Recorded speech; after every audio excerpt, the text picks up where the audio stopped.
রাজীব বলে, রাহি তুমি আমাকে কথা দিয়েছো তুমি রাহুলকে বিয়ে করবে। এখন কিন্তু তুমি কথা নড়চড় করতে পারবে না। রাহি বলে, কিন্তু আঙ্কেল আমি রাহুলকে কিভাবে বিয়ে করব। আমি জানি ও আমার বোনকে ঠিক কতটা ভালোবাসে। এটা জানা সত্ত্বেও আমি কিভাবে রাহুলকে বিয়ে করতে পারি।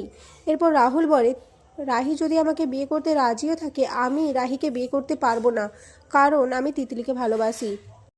রাজীব এটা শুনে খুবই রেগে যায় আর বলে, ওই মেয়ের নাম আমার সামনে তুমি একদমই নেবে না। তোমার কাছে আমি আগে না ওই মেয়েটা আগে।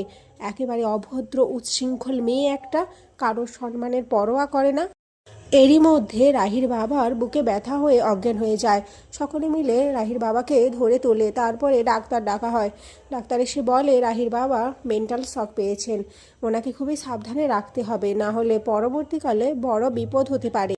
রাহি তার বাবাকে জড়িয়ে ধরে খুবই কান্না করে আর তিতলিকে বারবার ফোনে ট্রাই করে। প্রথম দিকে তিতলি রিসিভ না করলেও পরে করে নেয়। রাহি তিতলিকে তার বাবার অসুস্থতার খবর জানালেও তিতলি বলে সে আসতে পারবে না, সে তার ঘটনা জানিয়ে দিয়েছে, তাই এখন ইমোশনালি ব্ল্যাকমেল করলেও সে এখন আসবে না।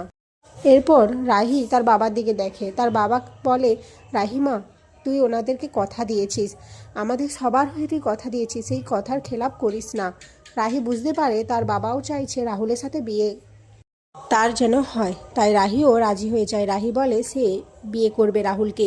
এদিকে রাহুলের ভাই বোনেরা মনে করতে থাকে কিভাবে যতবার রাহুল তিতলির কাছাকাছি যাওয়ার চেষ্টা করেছে ততবারই রাহি চলে এসেছে। হয়তো ভগবান আগে থেকেই রাহি আর রাহুলের জুড়ি ঠিক করে রেখেছিল। কিন্তু রাহুল প্রথমে রাজি হয় না। এরপর রাহুলের বাবা বলে, তুমি রাজি হবে না কি বলো রাহুল, না হলে তুমি আমার সাথে সমস্ত সম্পর্ক ত্যাগ করবে, আমি কোনো সম্পর্ক তোমার সাথে রাখবো না। রাহুল নিজের বাবার মুখে এরকম কথা শুনে খুবই কষ্ট পায়।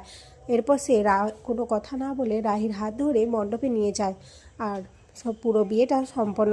সিঁদুরদানের সময় রাহুলে তিতলির কথা মনে হয়ে যায়, কিন্তু সে রাহিকে বিয়ে করে নেয়। এরপর বাড়ির সকলে খুবই খুশি হয়, সবাই বলে আগে থেকেই হয়তো এদের জুড়ি ঠিক করা ছিল, না হলে এত বাধা বিপত্তি সত্ত্বেও রাহুল আর রাহির বিয়েটা কিভাবে হলো। অপরদিকে রাজীব বাবু রাহুলের দাদুকে বলে, আমি আগে থেকেই চাইতাম রাহিমা যেন আমাদের বাড়ির বৌমা হয়ে আসে, ওই পারবে আমাদের ঘরটাকে আগলে রাখতে, আমাদের সংসারটাকে ধরে রাখতে। আমার প্রথম থেকেই তিতলিকে পছন্দ ছিল না, শুধুমাত্র রাহুলের কথা শুনে আমি বিয়েতে রাজি হয়েছিলাম। এখন দেখছি ভগবান আমাদের একটা সুযোগ করে দিয়েছে, তাই আমি সেই সুযোগে সদ্ব্যবহার করেছি। আর এখানেই আজকের পর্ব শেষ হয়ে যায়।